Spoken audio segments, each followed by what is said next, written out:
Bienvenidos una vez más a nuestro canal de YouTube Purito Perú, igualito que tú.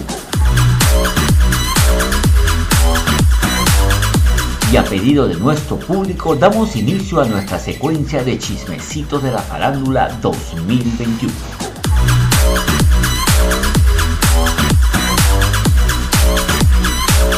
Empezamos con el gran revuelo que viene causando la chinita del amor Yarita Licey Yanarico con sus más recientes fotos.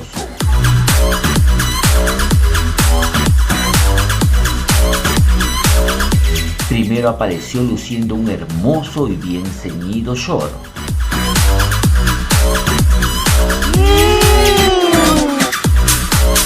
Más tarde, sorprendió a todo el mundo con una foto de lo más sensual en un jacuzzi.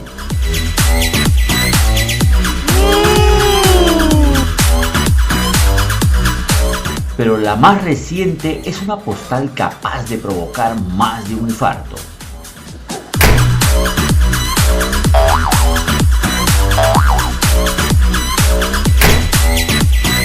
En ella, la popular hija de Juliaca aparece en un bikini de 2 prendas de color azul eléctrico que simplemente le queda espectacular.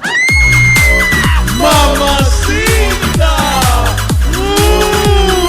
Suscríbete, déjanos tu comentario y activa la campanita para más novedades. Soy Eduardo Chacón y nos vemos en un próximo video.